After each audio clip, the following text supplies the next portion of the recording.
안녕하세요. 미소교회 최준영 목사입니다. 2023년 7월 30일 주일, 오늘 나에게 주시는 생명수 샘물 한 모금 시작하도록 하겠습니다. 열왕기상 3장에 보시면요, 솔로몬이 하나님을 사랑하고 아버지 다윗의 법도를 행하고 또 산당에서 제사하고 분향하였다, 이렇게 전하고 있습니다. 아직 솔로몬이 성전을 건축하지 아니한 상황이었기 때문에 성막이 있는 산당, 제단이 있는 높은 곳을 의미를 하는데요. 제단에서 하나님께 예배를 드렸다는 것입니다.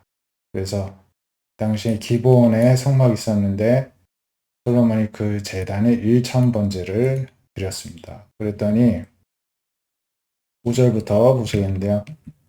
밤에 꿈에 이제 솔로몬의 꿈에 하나님이 나타나셔서 내가 너에게 무엇을 줄고 너는 구하라, 이렇게 말씀하십니다. 그래서 솔로몬이 아버지 다윗이 이렇게 주 앞에서 행하여서 하나님이 큰 은혜를 주셔서 이렇게 은혜를 베풀어 주셨는데, 오늘 그의 자리에 이 앉을 아들까지도 다윗에게 주셨다는 것입니다. 그래서 자신이 아버지를 대신하여서 왕이 되었지만은 아직 작은 아이고 출입할 줄 알지 못하고, 또 하나님의 백성들은 크고 수요가 많은데 어떻게 이 많은 백성을 재판할 수 있겠습니까? 듣는 마음을 정에게 주셔서 선악을 분별할 수 있는 분별력을 주시옵소서, 이렇게 기도했습니다. 하나님의 마음에 이 기도가 들었다는 것입니다.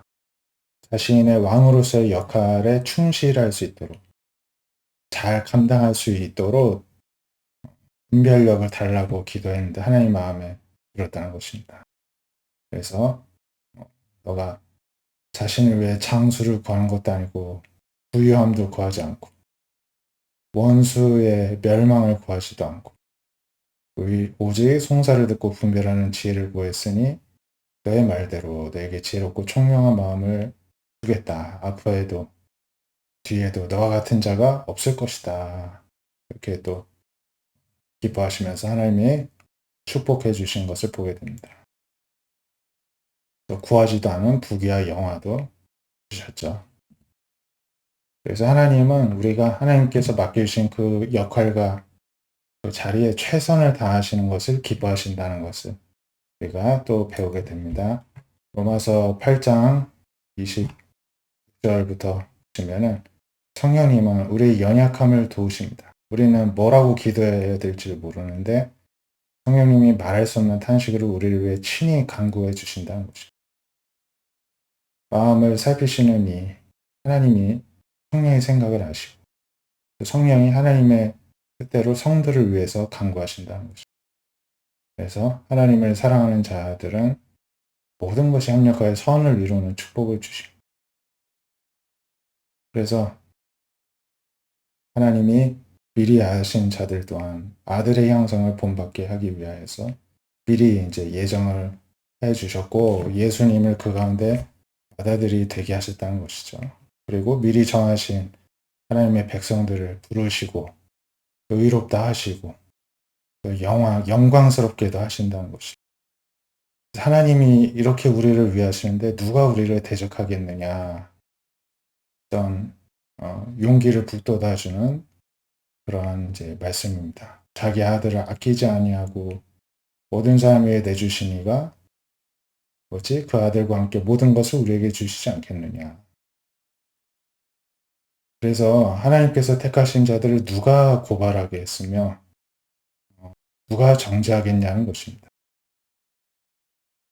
그리고 예수님이 죽으시고 다시 부활하셨죠. 그럼 그분이 하나님 우편에 계시면서 우리를 위해 간구하고 계시다는 것입니다. 그렇기 때문에 누가 우리를 그리스도의 사랑에서 끊겠느냐. 환난이냐 공고나 박해나 기근이나 적신이나 위암이나 칼이나 어떠한 위기상이라도 우리를 예수님의 사랑에서 끊을 수 있겠느냐고 반문합니다. 그렇기 때문에 우리가 종일 주를 위해 죽임을 당하게 되며 도살당할 양같이 여김을 받았나이다. 함과 같으니라. 시편 44편 22절에 보면요. 하나님을 위하다가 이렇게 공경에 처하게 되었다. 그래서 하나님이 구원해 주셔서 이런 말씀이 나오는데, 하지만 이 모든 일에 우리를 사랑하시는 이로 말미암아 우리가 넉넉하게 모든 상황에서도 이겨낼 것이다. 이렇게 하나님이 권면하시고 우리에게 또 믿음을 격려해 주시고 용기를 북돋아 주십니다. 그래서 사망이나 생명이나 천사들, 권세자들이나 현재일이나 장래일이나 능력이나 높음이나 기쁨이나 어떤 다른 피조물이라도 우리를 우리 주 그리스도 예수 안에 있는 하나님의 사랑에서 끊을 수 없으리라. 아멘. 하나님께 우리가 이러한 사랑과 돌보심을 받는 자들임을 기억할 수 있길 바랍니다. 마태복음 13장 31절에 예수님이 천국을 씨앗으로 비유하시는데요. 천국은 마치 사람이 자기 밭에 심은 겨자씨 하나에 같다. 시죠. 모든 씨보다 작지만 자란 후에는 풀보다 커서 나무가 되고 공중의 새들이 와서 가지 깃들입니다. 작은 씨앗이지만 유대 지역의 팔레스타인 지역의 겨자씨는 엄청나게 커서 막 풀처럼 나무처럼 커집니다. 새들이 그 가지에 깃들입니다. 그렇게 생명력이 강하다는 거죠. 또 천국은 마치 여자가 가루 서말 속에 갖다 넣어 전부 부풀게 한 누룩과 같습니다. 작은 누룩인데 밀가루 속에 있으면 다 부풀게 만들어. 멈출 수가 없는 것이죠. 44절부터 보면 천국에 마치 감추인 보화 같은데 사람이 이를 발견하는, 이제 우연찮게 뭐 이렇게 남의 밭에서 일을 해주다 보니까요, 과거에 그 땅의 주인이 보물을 이제 전쟁통 속에서 땅을 파서 이제 감춰 놓은 것이죠. 근데 그 밭주인도 모릅니다. 일을 하다가 땅을 깊게 파다 보니까 발견되었습니다. 이 사실을 알고 기뻐하며 돌아와서 자기 소유를 다 팔아서 그 밭을 삽니다. 그 보화가 더 크기 때문에 이 사람은 아주 본전보다도 더 큰 이득을 얻게 된 것입니다. 또 천국은 좋은 진주를 구하는 장사 같습니다. 그래서 걔가 값진 진주 하나를 발견하니까는 자기 소유를 다 팔아서 그 진주를 사옵니다. 또 천국은 이제 바다에 치고 물고기를 모는 그물과 같습니다. 그물이 가득해서 그물을 끌어내서는 앉아서 좋은 것은 그래도 담고 못된 것은 내버립니다. 그래서 세상 끝날에도 천사들이 와서 의인 중에서 악인을 갈라내어 풀무불에 던져 버리는 그런 심판이 있게 될 것이다. 이렇게 말씀하시죠. 그래서 예수님이 이 모든 것을 깨달았느냐 하실 때 듣는 제자들이 그러합니다. 대답을 하죠. 예수님이 이르시되 그러므로 천국의 제자된 서기관마다 마치 새 것과 옛 것을 그 곳간에서 내오는 집주인과 같으니라. 그러니까 천국의 제자된 서기관들은요, 새 것, 그러니까 예수님께서 오셔서 전하신 복음이죠. 신약. 옛 것은 구약, 율법입니다. 그것을 다 꺼내오는 집주인 같습니다. 새 것과 옛 것이 다 중요하다는 것입니다. 예수님이 율법을 폐기하러 온 것이 아니라 세우시기 위해서 오신 것이죠.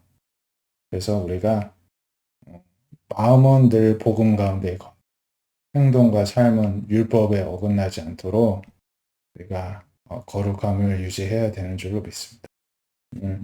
말씀과 같이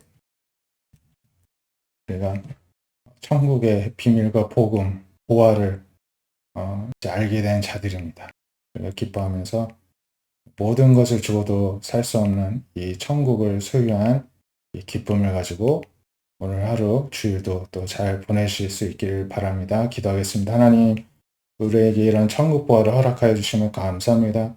날마다 기뻐하며 그 천국의 생명력을 마음껏 우리 삶 가운데 나타내어 수많은 열매를 맺어가는, 그래야 해서 하나님께 영광을 올려드리고 우리 자신도 영화롭게 하신 하나님의 은혜를 누리는 그런 축복이 날마다 넘쳐날 수 있도록 성령님께서 날마다 저희를 친히 이끌어 주시옵소서. 예수님의 이름으로 기도드립니다. 아멘. 한 주간도 복음 안에, 믿음 안에 승리하시기를 주님의 이름으로 축복드립니다. 감사합니다.